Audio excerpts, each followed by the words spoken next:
Like this is the difference between somebody that's going to be putting up 30 families a month and then somebody that's going to be putting up over 60, 80. Like just it's a simple word track.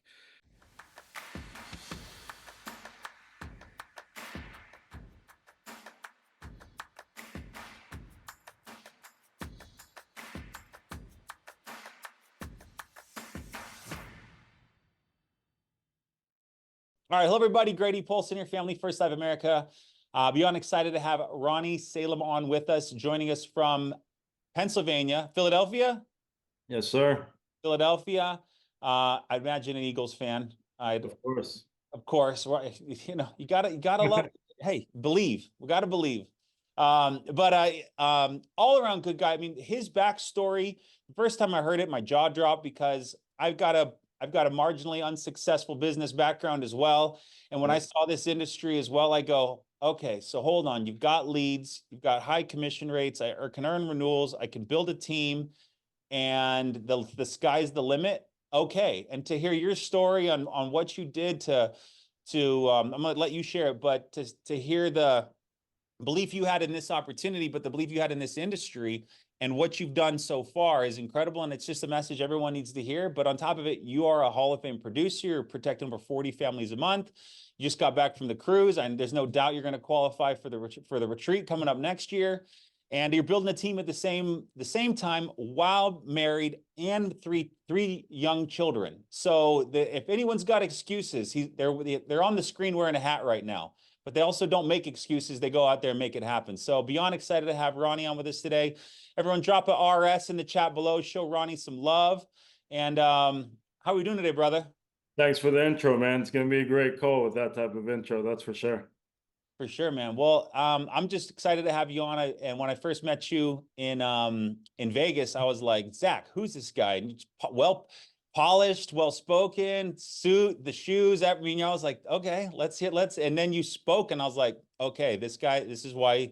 This is how you do. You level yourself up, and then you go find something that you can apply those skills to, and that's what you've done here at FFL. So I'd love to hear your background, how you found us, your story, and just a little bit of how you got from where you were to here today. For sure. Thank you for having me on, Grady. When I was a new agent, I must have watched almost every video on your channel. So it's definitely an honor to be on here with you today. So for those of you that don't know me, my name is Ronnie Salem, husband and father of three boys, 6-year-old Imad, 3-year-old Zane, and 1-year-old Rami. So when I dropped out of law school, I was 23.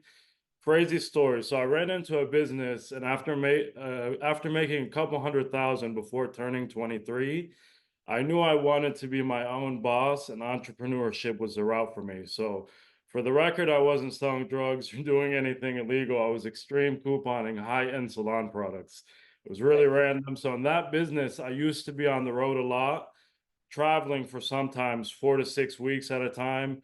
After having my first kid, I needed to find something that was going to allow me to put my family first. And that's when I had bought into the restaurant industry and ended up signing up for a 24/7 instead of a 9 to 5. So if you've ever worked 80 hours a week to support your family, drop a one in the chat. So for those of you that know, the restaurant industry is one of the most labor intensive industries out there. Starting out, some weeks I was clocking in anywhere from 70 to 90 hours a week, always leaving the house before the kids woke up, getting home after they were asleep. So in 6 years, there was no more than 2 to 3 consecutive weekends off. And in 2022, during the pandemic, the economy crashed. That year, my business went 9 months without income. And this is when I realized I wasn't in control of my business. From there, the search for something recession proof with full control of my time and my income began. And that's when I landed in financial services after watching my upline for almost a year, two-time Hall of Famer and sales sniper Mahmoud Nasser. And from February 2023 to 2024, I was part-time, not till I attended my first convention in March, or actually February as well, is when I decided to go full-time and ended up selling my business in May to go all in here. Fast forward a year and a half, Friday and Saturday night for my family, and we've nearly 5x our income. And this business, man, it's been a blessing and it's been huge for my family. That's awesome, bro. That's awesome. It's you know, you worked hard already. You know, you worked hard in your restaurant. You worked hard to figure out a way to take care of your wife, how to take care of your boys, how to build something. And and there's nothing wrong with working. There's everything wrong with not working hard. There's nothing wrong with Yeah. the restaurant industry. It just didn't. It's the some dude ate Labor intensive. China, Yeah. and all of a sudden they shut down the world for 2 years. Don't cancel me for that comment. It's just a joke. But like, there's the world got shut down, and all of a sudden, restaurants got the brunt end of it. And in our industry, the news is telling everyone they're going to die, and the government's telling everyone they can't work. And our business 3x'd, and that was a right place, right time. So for you, you saw this in a place of time where you're like, I've put so much into, I can work hard. I just need a new vehicle. So back up a little bit. So how did you get, you got it? How did you get prospected a bunch? Did you see a Instagram? Like, how did you find us? So, man, I had been watching. Me and Mahmoud Nasser grew up both in Lexington, Kentucky. So I moved to Philadelphia because this is where I had gotten into law school. Got But it. I had graduated a year early from undergrad, so I had that year to kill, and that's when I had got into that business that I dropped out of law school for. And I had been watching him for about a year, man, after being in the restaurant industry. For at that point it was like 5 years. And it wasn't until I had this accident that resulted in one casualty till I was like, man, something's got to change. And that's when and by within 1 month, I had studied for my exam, got fully contracted, and was ready to sell. Wow. This is end of last year. This was in 2023. Oh yeah. So just Yeah, what month? right before I had got contracted. Yep. Got it. And then you just see it, and then so Mood got you started on some old leads. You started selling on the weekend. What was your how did you balance kids and wife and restaurant, everything that was pulling you, that you were already working probably 80, 100 hours a week for, maybe more, that you're trying to figure out how to sell insurance at the same time? How did you balance that? So I wanted to make it work, man, and I was willing to do it by any means possible. So I think Thursday during the day, what I was doing is I would set up appointments. My first weekend was in the field, and then I moved into telesales literally that week after. So I was only in the field for one weekend. I had started setting up appointments Thursday while I was at work, like from 9 to 5, and then Friday and Saturday I would run in the field. It wasn't till I got home on a Saturday after, we're getting no-showed a bunch back in the day in the field. Yeah. And I had logged on Zoom. I was like, you know what, let me do a couple things. And I saw this guy named Wiley Hawkins on Zoom. And I was like, dude, what are you doing? He's like, I'm calling people. The same thing that the guys are doing. I'm just doing it over the phone. I was like, all right, let me call a few of the guys that no-showed me earlier. And I ended up closing two of them. And then I was like, you know what? I'm gonna do telesales moving forward. That's great. So let's talk about your restaurants though for a second. So you had one, did you have two, or Pizzeria and a seafood, one restaurant. is it pizzeria and a Yeah, seafood? Like yeah. doors, or Combined. just Yep. is the It was like pretty big, like 2,000 square feet. that's big, yeah. How many seats? All to go.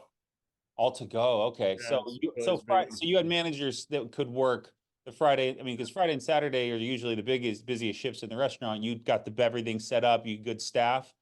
About 20 employees. Got Yeah. 20 employees. Some people are struggling to hire their first admin, VA at $11 an hour to help them with Excel. Imagine dealing with that, right? And you're managing 20 employees. Oh my gosh. Okay, so you get it set up. I mean, and the money wasn't there. The like, how do So you? it was the time, man. The money was there. I was making well over 5 figures a month, and it was just the time, man. Like, I remember like weekends, it doesn't matter. Like if it was my day off, like somebody called out, man, I had to go to work, and that was tough. It was really tough with the family. Of course, yeah. So okay, so you get started. Is it fall? Is it spring, summer? What was that first So weekend? my first month was in February 2023. Okay, so you didn't go to that convention? I had just started right after it. I believe it Got it. was like towards the end of February, Cool. right around the same time. So you get going, start doing telesales. Come by, like, when was your first great month?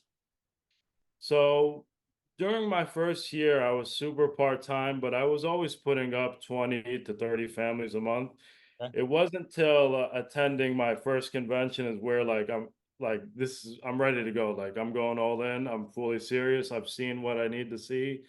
Because there was a bunch of numbers being thrown out, and it's true, man. Now that I've seen it after a year, like these guys are so young, telling me they're making an X amount of money, and I just couldn't believe it for the longest time. And it wasn't till like November of 2023 till I had my full conviction into this business after I had a 19-year-old kid on my team. Issue paid 60 families, and I saw how much money he made. And I was like, damn, this is real. Was he selling final expense, mortgage, IULs, a combination Final expense and mortgage. Yep. of final expense and mortgage, just bread and butter of the business.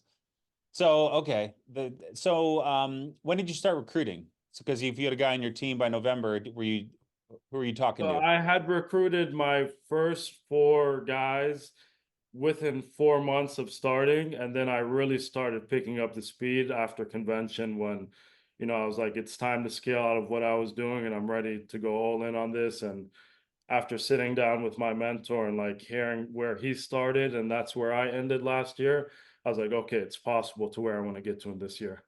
Who is that you're referencing? Zach T. Man, he's the man. Love Zach. Okay, so is it easy to sell a business? Is it easy to sell a restaurant? Like how did that work? So honestly, it's not easy. So I listed it after last convention. I didn't tell anybody, right?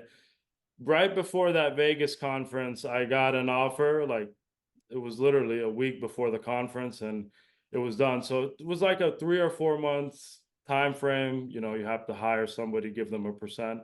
So I mean, it is what it is. But now, like we're in a such better position because of this business. What does the weight off your shoulders feel like?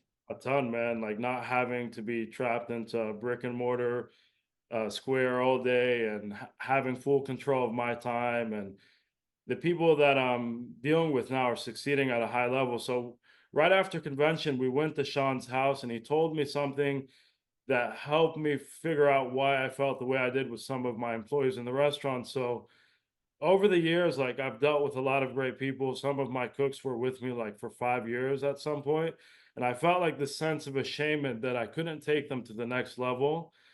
And Sean said he felt that same feeling when he was in the sanitation company. So now, like being able to partake and taking the guy that was barely saving $100 a month at his 9 to 5, and him buying his first house, over 500,000, having his first kid because of this business, like it's a joy taking part in something like that. 100%, man. 100%. So, okay, so now here we are today, and you're selling at a high level, recruiting at a high level. Let's talk about sales. Mhm. So, what's your schedule now, balancing family and, little boys, and but then also hitting your numbers. So what does a week look like for you? So always, my day starts at 5 a.m. I like to get up for 1 hour, go through my emails. The exact same schedule my mentor follows. From 5 to 6, I'm catching up on emails. From 6 to 7:30, I'm in the gym. 8 o'clock, I'm home getting ready to start the day. Most of my time is spent in my office because that's where we train new agents. And I go for as long as I need to, man. There's no schedule because right now, it's about getting the job done and helping others that are depending on me to get their bills paid as well. So whenever that time ends, sometimes it's 7, sometimes it's 8. And, after that, I'll just head home. 6 days a week, 7 days a week? 5 days a week. And then Saturday is always a lighter day. I'll try to get home by 2 o'clock so I can take my family out. Sundays, family day. Sundays are off. Yep. It's awesome. And so now do you have an appointment goal? Do you have a dial goal? What is your kind of daily, if it's because it's a agents call, they want to talk, they want to tell you about their day, and it's being quick with them. I don't have 45 minutes to go through this whole thing with you. Here's a video, watch a video, let's reflect on it. 5-minute quick coaching, but you still have to hit your production numbers. So how are you hitting your production numbers? 100%. So if you want to scale a team and make sure your personal production doesn't get hit, it's one simple thing that you need to implement, and that's a virtual assistant. So I have a dialer that's setting up appointments for me. I would say anywhere from 15 to 18 appointments a day. If I can't take them, like if I'm helping another agent close, I'll hand it off to the person next to me. But usually I'm trying to hit those 15 to 18 appointments a day. And then whenever I'm getting a call from the CRM or something, somebody replying from a message, I always answer them. I don't care what time it is. Like I've taken them under the bench press at 6:30 in the morning. I've taken them at 11 o'clock at night getting ready for bed. Whenever my phone rings, I answer it. That's how you get businesses going, man. So 15, 18 appointments. How much are you investing in leads in a week right now to hit that level of appointments? So 2 grand every week. It doesn't change. What kind of leads are you running? My favorite niche is mortgage protection. Awesome. Okay. Yeah. So you're investing, and then you've got dialers dialing, you've got some text services, I'm sure, some email services. You just fill the calendar and let's get to work. Yeah, so CRM, leads, virtual assistant, it's one big recipe, man, that you need it to work. It's awesome. So I'd love to hear your presentation, or at least, kind of your first, 1 to 4 minutes. Like, how do you open, get control, set the table on who you are? What does a Ronnie presentation sound like? Sounds good. So let's get into it. So ring ring. I always try to not do the role play only because Oh, okay. Gotcha. I apologize, but we can if we want. I feel like I've matured a level where we can do it. But at the same time, the staff is laughing because I always say stupid things, but I don't mean to. But I'm just trying to like play along. But at the same time, I feel like if you just kind of go, we all know what that other sound sounds like. So why don't you just kind of hit it, and I'll play in if I need to. Yeah, no, so I love the training part, so I'm all for it. So anytime I'm gonna call somebody, I'm always gonna start with their first name. So hey Grady, this is Ronnie. I was just giving you a quick call from the Mortgage Protection Office in regards to that request you submitted for the mortgage protection programs. How are you doing today? And I always end with a question there because I want them to know that I'm a human being and I'm not a salesperson. And right there and then I can lower that gate. And then after I get that response, I want to confirm some information like the date of birth. So I'll be like, hey, just to confirm, I have your date of birth listed here as 01/19/1993. Is that correct? And they'll be like, correct. So right there and then I've established my credibility. I know who I'm calling. And right there and then you can get a little bit of trust from the client as well. So I'll just make sure I'm on the same page with them. So I'll be like, perfect. So I'll make this quick for you. My job is really simple. Just an underwriter assigned to your file. We work with a lot of the top rated insurance companies across the country. Mutual of Omaha, John Hancock, Transamerica. I'm sure you're familiar with some of those. Perfect. So keep in mind, we don't work for the insurance companies. We work for you. Our job is just to find the best coverage for the best price, but most importantly, something we can get you qualified for. So before I give my credentials, I like to ask one more question. Now, before we dive into everything, there's usually two main reasons why families send this in. First is to make sure, God forbid, when something happens in the event of the death, the house is paid off, or in the event of the sickness, like a heart attack, stroke, cancer, or they can't work anymore to keep up with payments. And then they'll respond to exactly what I'm looking for. Got it. That's why most families send these in. And then I want them to grab a pen and paper so I can kind of take control of the conversation. And from there, I'm going to give them my credentials. And I like to throw in that my NPN is like my work social security number, because that way they feel like I'm giving them my social. Now, when I ask for it, it doesn't come off as weird. It's good. Yes, sir. And then from there, man, like you just need to do a good job at building the why. And just to throw in a couple of tricks in there for the why, like this is the difference between somebody that's going to be putting up 30 families a month and then somebody that's going to be putting up over 60, 80. Like just it's a simple word track. So when I'm going in asking for the beneficiary, I'm going to ask it now, God forbid, if you were to pass away today, who'd be the beneficiary responsible paying for the funeral expenses and picking up all the pieces tomorrow for the mortgage, Grady? All right. And Good. then, you're gonna respond, my wife, and then I'm gonna take it the extra step. What's her name? How old is she? Is she in a financial position to cover a funeral expense? Or is that why you were looking into this so you could get the mortgage covered as well? It's just it's the extra questions there that help solidify the sale and it drags the why the entire time. Good. because with life insurance in general, it's an emotional sale, so you need to take the words out of your mouth and transfer them into the client. And if you do a good job of building rapport while you're on the phone, the client closes themselves, and you're going to get less objections. Yeah. Emotional sale. I mean, it's a very emotional sale, right? They don't have it yet. And I always talk about that leads are people that love their family more than anybody else, which is why Mhm. they filled out a form or called in a phone number or typed their information in online, waiting for someone to reach out to them to help them solidify this issue they have. Right. And it's our job to not screw up that transaction because they are looking for it. And sometimes they forgot or they're busy or they're, pots boiling away on the stove. And we just need to hook them back in and talk about, let's just get this clarified and fixed, resolved, because this is something that has to be important, which is why you opted in, but it's also something that you don't have figured out right now. And that's my job. So 100%. It all goes back to the report and finding the need, and what the finances look like and what's the why. Who are they getting it for? Right there and then you'll know if they need it or they don't. got it. Got it. So get the beneficiary, push on that. Now, what if they go, you know, I don't know if I need this, right? What are objections, right? I don't know if we need this. How do you address something like that? Yeah, so anytime I'm gonna address an objection, Grady, when I first started, I had a note on my laptop and it said agree, ask, attack.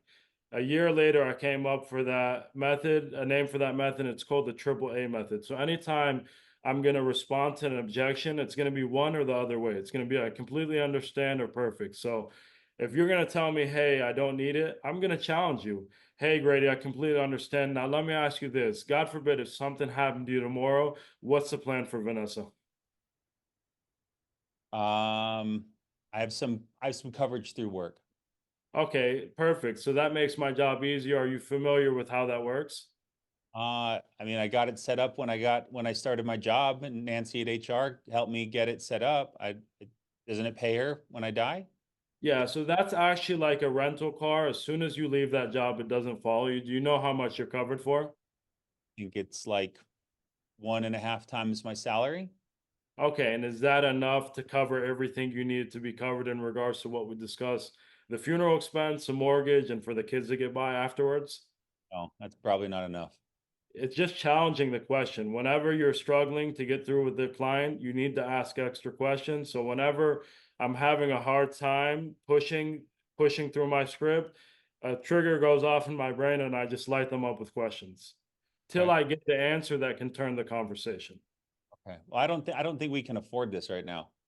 Yeah, I completely understand. So let me ask you this, Grady. If something happened to you tomorrow and we don't have anything in place, how is your wife going to afford that funeral expense if you can't afford that $60 payment a month? Do you mind if I make a recommendation? No, go ahead.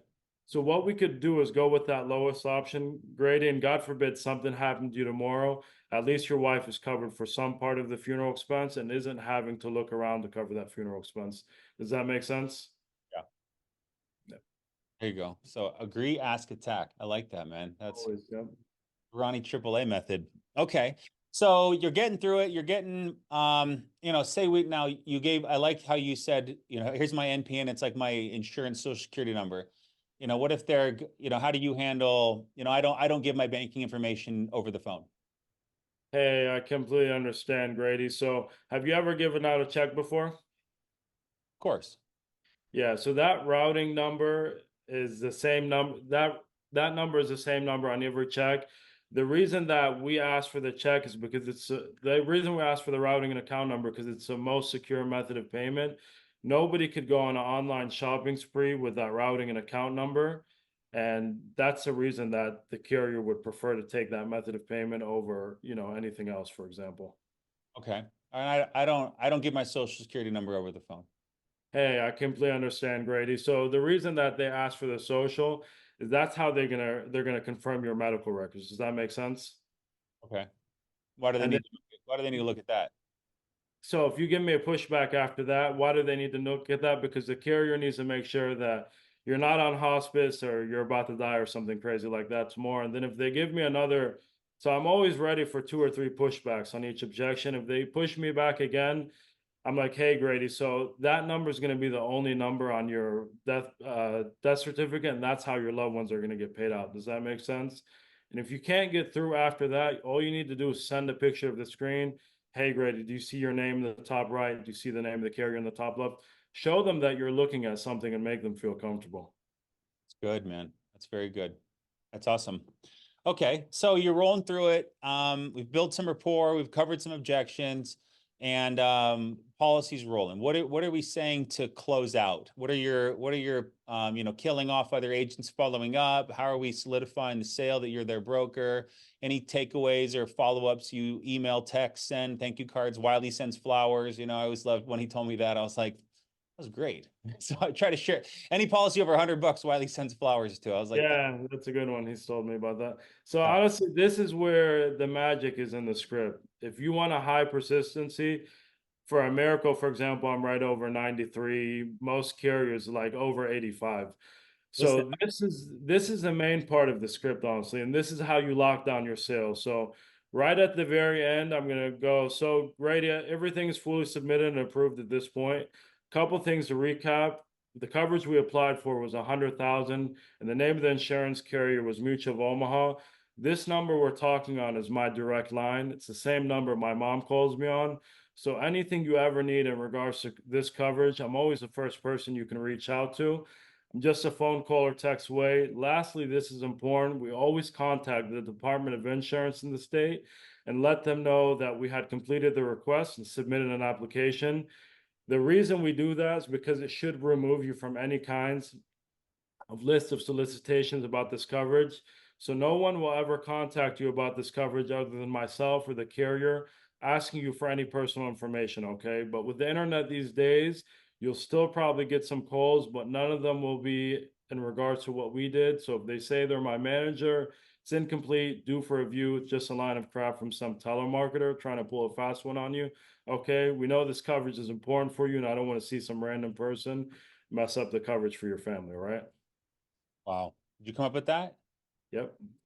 That, So it's mixed from me and another top producer that I heard him saying on his Instagram, and that's the beauty of this business, man. Like you hear other things and you tie it into your script.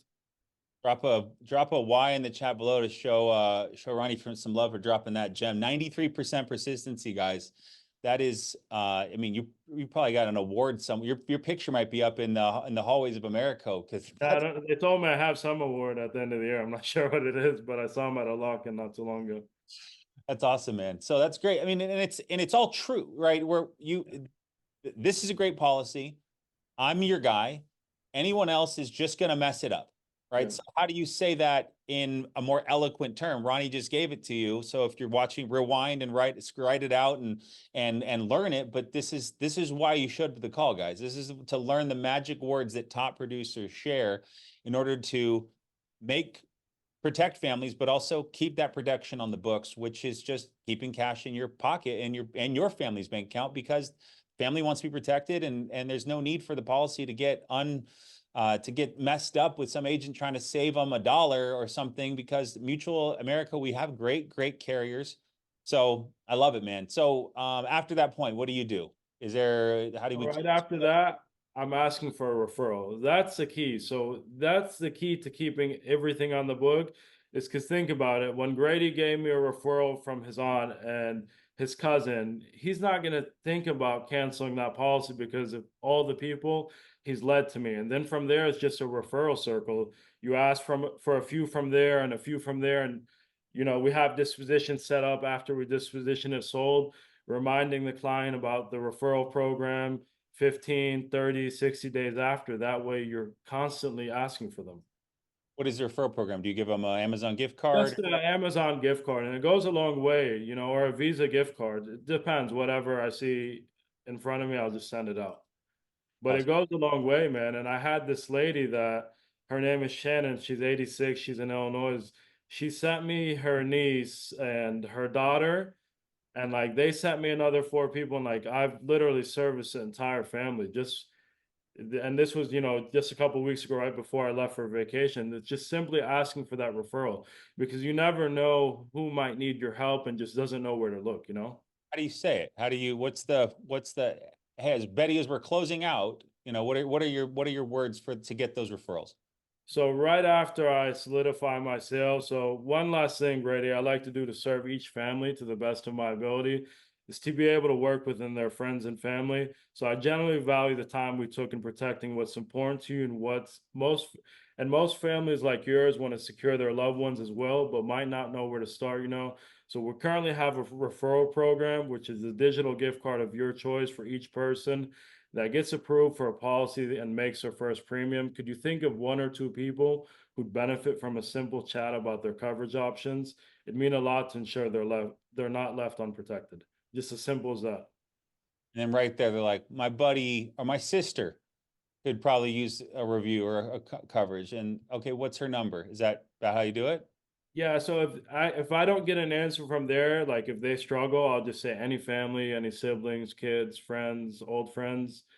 And if I can get it right there and then, I'll ask a few questions. Are they working, retired, disabled? And how do you know that person? And who do you think would be their beneficiary? And then one last thing, can you give them a heads up for me? Great.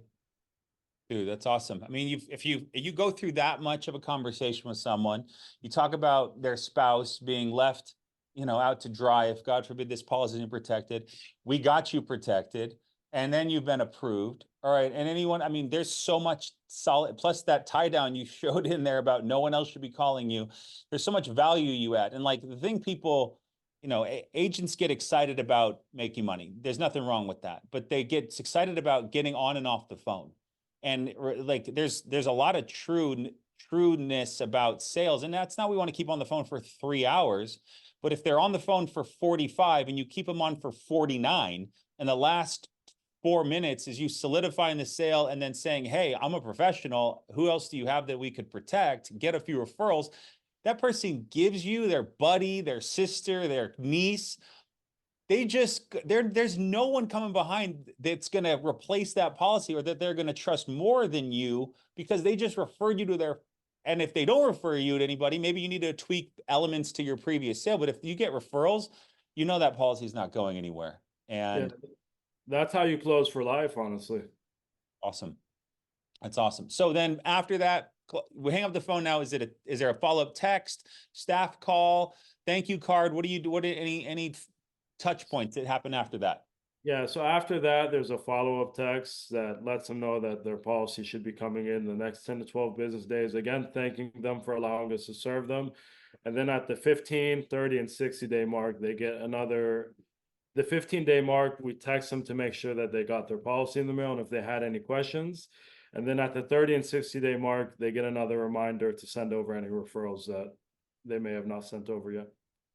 Brilliant. Automated. You got there, for all the texting laws that have changed, your client who's paying money now to an insurance carrier is not gonna, they're the ideal person to be using those texting services for, because you have full permission to communicate with them.